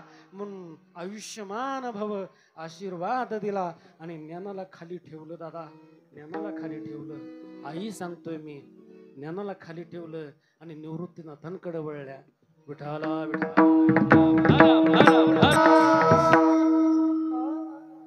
दादांच्या जवळ गेल्या. दादांना उचलणार, हात लावणार, एवढ्यामध्ये दादा जागे झाले. आई, आई, सर हिथं बसा, हिथं गार लागते, हिथं नाही आवाज येते एवढा, हिथं बसा. मध्ये निवृत्ती दादा जागे झाले. आई, आई, दादा, हो आई. आई तुझ्या डोळ्यामध्ये आसू आहेत, आई रडतेस तू, आई काय झालं, आई सांग ना मला. निवृत्ती दादाने आईच्या चेहऱ्याकडे पाहावं, आईचे अश्रू पाहावेत, आईचे थरथरणारे ओठ पाहावेत आणि आईला विचारावं, आई का रडतेस, काही झालं का, तू आळंदीमध्ये गेलते का, तू इंद्रायणीवरती काल गेलते का, तिथं कोण तुला हिनवलं का, तुला कोणी बोललं का, सांग ना आई. आई, नाही रे आई, आई, अगं आपले बाबा आपल्यापाशी नाहीत म्हणून तुला दुःख झालंय का. नाही रे निवृत्ती, माझं मन मला सांगतंय माझे पती माझ्या जवळच आहेत. मग आई तू रडतेस का, आई तू रडतेस का. निवृत्ती, ए निवृत्ती, आज तुझी आई ही दुर्दैवी आई आज तुझ्या पुढे अरे तू थोरला या नात्यानं तुला सगळं सांगून जाते रे.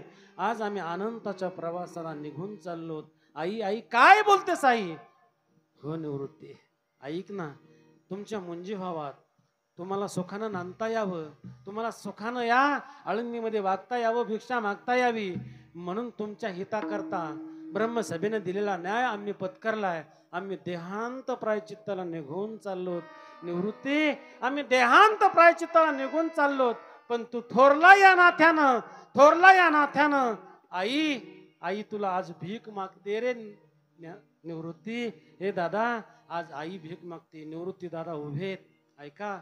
आणि निवृत्ती दादाच्या पुढे आईनं मटकन बसावं आणि पदर पसरून निवृत्ती नाताकडे भीक मागावी. दादा ऐक, आम्ही तर चाललो रे, तुमच्या सगळ्यांचं मातृत्व हिरवून चाललो. पण एक काम कर, ही सगळी भावंड लहान आहेत. आज आज ही सगळी मुलं तुझ्या पदरात टाकून आम्ही अनंताच्या प्रवासाला निघून जातोय. दादा क्षमा कर मला, मी या तिन्ही मुलांना तुमच्या पदरामध्ये घालते. आजपासून तुम्ही त्या मुलांची आई व्हायचंय आणि आजपासून तुम्ही त्या मुलांचं बाप व्हायचंय निवृत्ती, बाप व्हायचंय निवृत्ती. एवढं दान दे बाळा, दान दे. आई काय बोलतेस आई? निवृत्तीनाथांना रडू आवरे ना. निवृत्तीनाथ म्हणतात, आई आई आई का असं करतेस ग आई? का मला सोडून चाललीस ग आई? आई अगं तू या तिन्ही मुलांना माझ्या पदरात घातलं. मातृत्व मला त्यांना द्यायला सांगतेस, माया त्यांच्यावरती करायला सांगतेस, त्यांना आईची आठवण होऊ द्यायला सांगतेस. आई आई मी त्यांना नाही ग तुझी आठवण येऊ देणार. पण आई मला जर तुझी आठवण आली तर मला कोणाच्या पदरात घालशील ग आई? मला कोणाच्या पदरात घालशील? त्यावेळेस आई म्हणते, निवृत्ती अहो तुम्हाला पदरात घेण्या एवढा मोठा पदर या जगतामध्ये कोणाचा नाही हो, कोणाचा नाही. एवढा मोठा पदर कोणाचा नाहीये. जाते मी, आणि जाता जाता एक काम करा, एक काम करा. माझा जीव ज्ञानावरती जास्त आहे, माझा जीव की प्राण ज्ञान आहे. उद्या या जगताला मातृत्व देण्याची ताकद माझ्या ज्ञानामध्ये आहे. उद्या या जगताची आई माझा ज्ञाना होणार आहे. म्हणून माझ्या ज्ञानावरती विशेष लक्ष द्या, विशेष लक्ष द्या. हेच माझं हित आहे, लेकुराचे हित वाहे माऊलीचे चित्त. ऐशी कळवळ्याची जाती, ऐसे कळवळ्याची जाती, ऐसे कळवळ्याची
संसार आहे आणि त्या संसाराला कालिमा लागावा अशी गोष्ट आहे.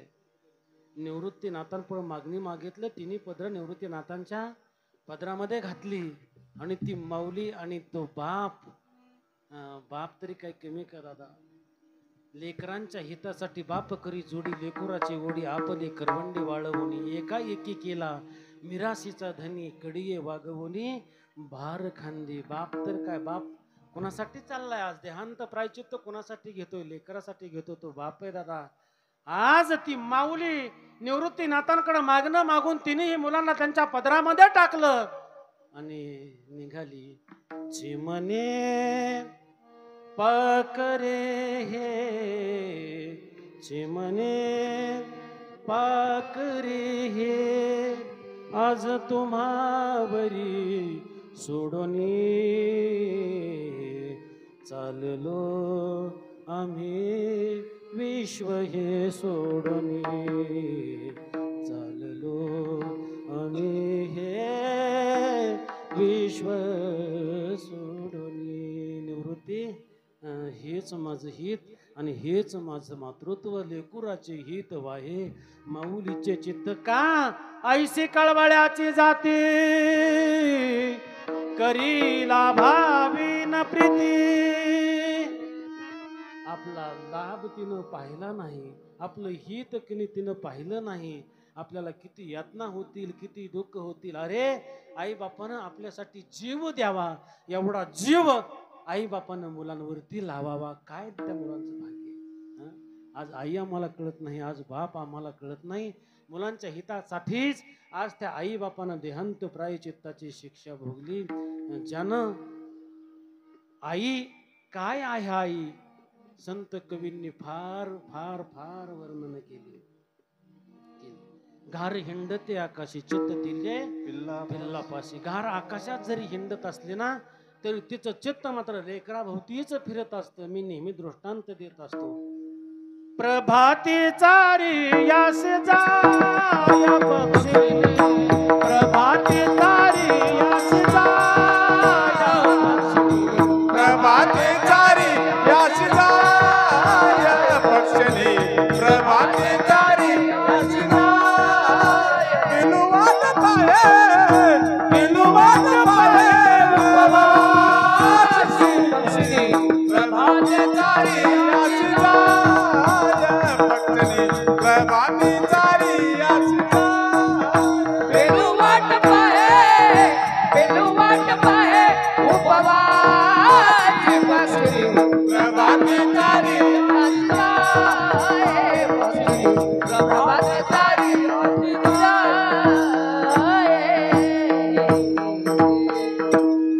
तुकोबरांचं प्रमाण आहे. प्रभाती चारी यास जाय पक्षिणी, पिलू वाट पाहे, पिलू वाट पाहे उपवासी पक्षिणी, प्रभाती चारी यास जाय. आई समजून सांगत असताना अनेक दृष्टांत आमच्या संतांनी दिले हो. पक्षाचा दृष्टांत दिला, पक्षाचा दिला, वानराचा दिला, माकडीनेचा दिला, मांजराचा दिला, गायीचा दिला. तो खा म्हणे वत्स धेनुवीच्या चित्ती तैसे मज येती संभाळ. गायीचं लक्ष जसं आपल्या वासरावरती असतं, पक्षिणीचं लक्ष आपल्या त्या पाखरावरती असतं, पिल्लावरती असतं. पिल्लांना उबगल्या उबगल्या खायला लागतं. अंड्यातून बाहेर पडलेली पिल्लं चिवचिव चिवचिव चिवचिव करतात आणि आईकडे अशी चोच वर करून ओरडतात. दादा, आईला स्तन नाही, आई त्या पिल्लांना पाजू शकत नाही, आई त्या पिल्लांना चारा भरू शकते. म्हणून माझ्या पिल्लांना भूक लागली हे तिने जाणावं आणि त्या मुलांच्या खाण्यासाठी काहीतरी आणण्यासाठी उंच आकाशामध्ये भरारी मारावी. भरारी मारत असताना कुठंतरी पडलेले दाणे, टाकलेले दाणे असतील, ते टाकणे वेचण्यासाठी तिने जमिनीवरती झेप घ्यावी आणि ते जमिनीवरचे दाणे टिपीत असताना त्या झाडाच्या आडून त्या पारध्यानं बाण मारावा. बाण सु सु सु सु सु करत यावा, पक्षिणीला लागावा. पक्षिणी धाड कन खाली कोसळावी. दादा, कोसळावी. पण अंत जीव जात असताना सुद्धा चित्तामध्ये तिच्या बाळ होतं. दादा, तिला माहित होतं घरट्यामध्ये माझी पिलं उपाशीत, घरट्यामध्ये माझी पिलं उपाशीत, त्यांना काहीतरी खाऊ घातल्याशिवाय मी मरणार नाही, मी मरणार नाही. चोचीमधले दाणे चोचीत होते, चोचीत होते. माया होती आणि तिनं त्या अवस्थेमध्ये उड्डाण करायचा प्रयत्न केला आणि झेप घेतली. दादा, घेतली झेप त्या पक्षीने. माया मंदिर हलाला लागे कळसा फुटाया आज घायाळ पक्षिणी जाई पिलांना भेटाया. ती पक्षिणी आज झेपावते, जीवाच्या आकांतानं तिने झेप घेतली, घरट्यावरती गेली, घरट्याच्या कडेला उभी राहिली आणि चोचीत आणलेले दाणे त्या पिल्लांच्या चोचीमध्ये एक एक एक दाना करून सोडावा. पिल्लांची चिवचिवाट पोट भरल्यानंतर थांबावी आणि मग तिला शांत वाटावं आणि मग तिनं अंग धरणीवरती टाकावं. दादा शेवटच्या क्षणाला सुद्धा आपल्या पिल्लांचं हित करते, तिला आई म्हणावं. आई अनेक दृष्टांतांनी सांगितली, गाय वासराचा दृष्टांत देऊन सांगितलं, माकडाचा दृष्टांत देऊन सांगितला.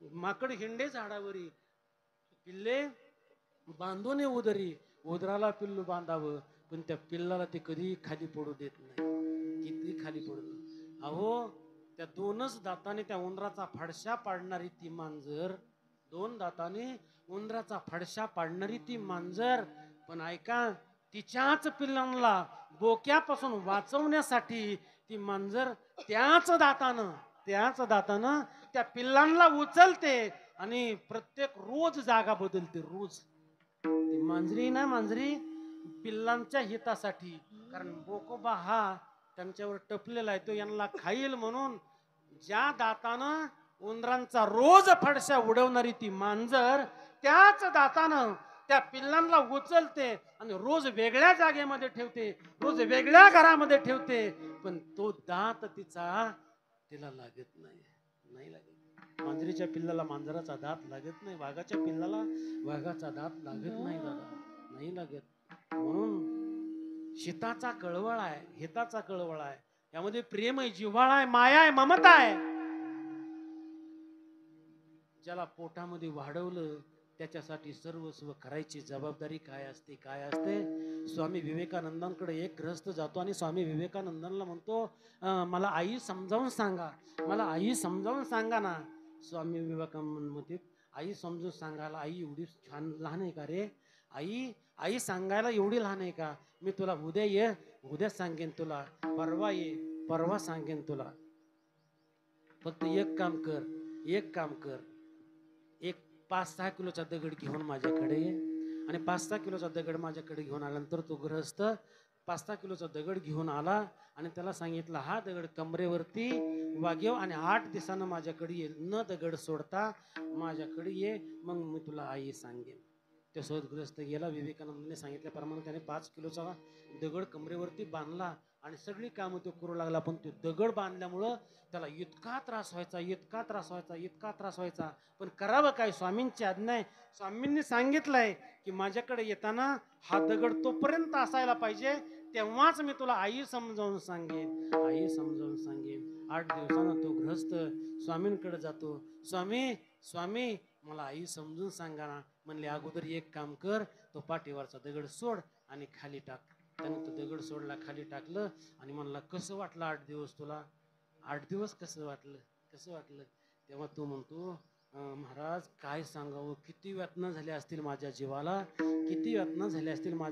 मग ऐक, 5 किलोचा दगड वागवताना तुला 8 दिवस जर एवढ्या यातना होत असतील, तर तुझ्यासारखा 5 किलोचा गोळा ज्या माऊलीनं पोटात वागवला त्याला किती यातना झाल्या असतील. तरी पण तेवढ्या यातनाही सहन करून ती बाळाच्या हिताचा विचार करते. अभंगाच्या 3ऱ्या चरणात, पोटी भरवाये, पोटी भरवाये, पोटी भरवाये, पोटी भरवाये,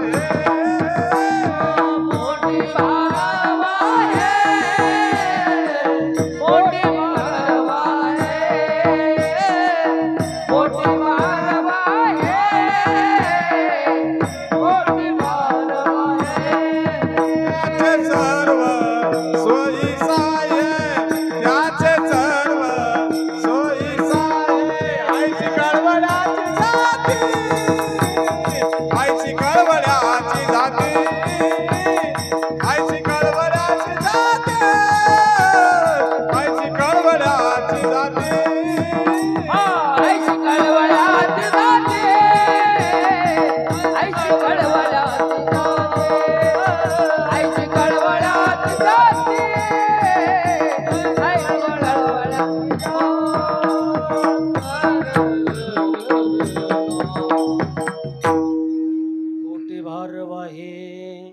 त्याचे सर्वस्व ही साही ऐशी कळवळ्याची जाती करी लाभावी न प्रीती. आणि आई जसा आपला भार भागत असते ना, तसे या जगतामधले संत या जगताचा भार वाहतात आणि या जगताला संत कल्याणकारक, हितकारक, सुखकारक उपदेश करतात. आई जसे लेकरांच्या हिताचा विचार करते, तसे संत महात्मे या जगताच्या हिताचा विचार करतात. आई आपल्याच लेकराला आपलं म्हणते, पण संत या जगताला आपलं मानतात. हे विश्वची माझे घर, ऐशी मती जयाची स्थिर किंब होना चराचर आपणची झाला. या न्यायाप्रमाणे जशी आई लेकराचा भार वाहते, तसे संत जगताचा भार होतात, भार वाहतात. म्हणून शेवटच्या चरणामध्ये जगद्गुरु तुकोबाराय तुका माने माझे, तुका माने माझे, तुका माने माझे, तुका माने माझे, तुका माने माझे, तुका माने माझे, तुका माने माझे, तुका माने माझे. हा तुम्हा संतावरी ओजे, तुम्हा संतावरी ओजे, तुम्हा संतावरी ओजे, ऐशी कळवळ्याची जय हो. ऐशी कळवळ्याची जाती, ऐशी कळवळ्याची जाती, ऐशी कळवळ्याची जाती.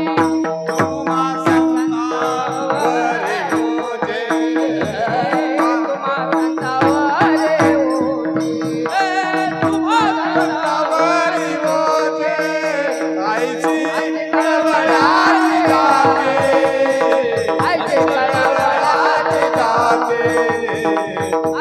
कळवळाची जाते. कळवळ्याची जाती. हरी नामात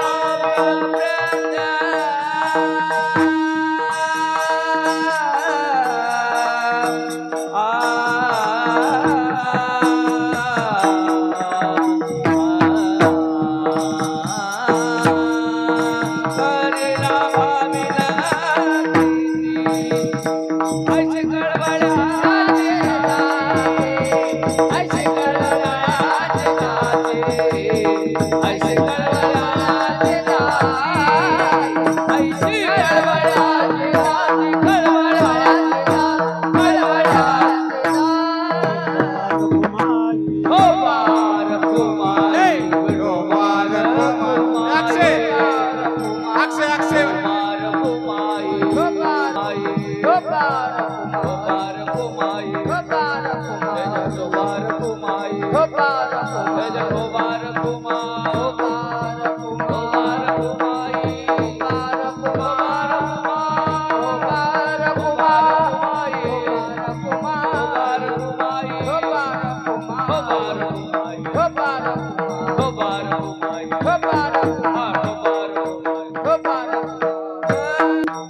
ज्ञानेश्वर माऊली ज्ञानराज माऊली.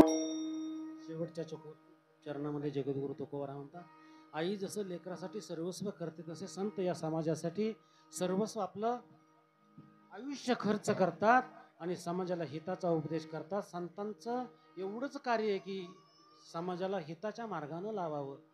आणि अशा प्रकारे आई आपल्याला संत समजावून सांगत असताना संतांच्या दृष्टांतानं, आईच्या रूपकानं आई या ठिकाणी सांगितली झालेली ही कीर्तनरूपी सेवा या जाधव परिवाराच्या वतीनं या ठिकाणी आज साजरी होत आहे.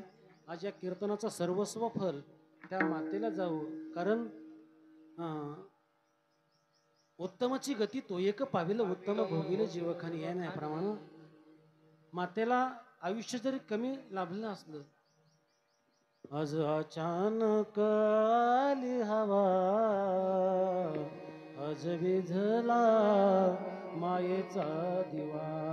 आज मायेचा हात, मायेची छाया आज या घरावरती राहिली नसली तरी आशीर्वाद रूपानं ती कायम सतत राहील कारण पित्र हे आशीर्वाद वर्ण आपल्याला देत असतात. म्हणून या परिवारानं सुंदर असा हा कार्यक्रम या ठिकाणी आयोजित केला. त्यांच्या प्रित्यर्थ म्हणून आजच्या सेवेचं फल त्यांच्या पुढील प्रवासाला प्राप्त हो अशी ईश्वरचरणी प्रार्थना करतो. आणि सगळ्यांचंच एकदा कोणाचंही नाव न घेता आज या ठिकाणी प्रवीण सप्तऋषी या ठिकाणी आलेत. कारण त्यांचं या सगळ्यांवरती प्रेम आहे, गावावरती प्रेम आहे, शाळेवरती प्रेम आहे. त्यांचंही या ठिकाणी या परिवाराच्या वतीनं स्वागत करतो. आणि कोणाचाही नाम उल्लेख न करता, कारण बरोबर आज सगळ्यांच्या घरी कोणाचे पित्र जेवायला येणार असतील. पितृपक्षांना आज खऱ्या अर्थानं पिंडदान द्यायचं असतं. सगळ्याच्या घरी तो कार्यक्रम असल्यामुळं अगदी थोडक्या वेळात कोणाचंही नाव न घेता सगळ्यांचे एकदा आभार व्यक्त करतो. याच ठिकाणी सेवेला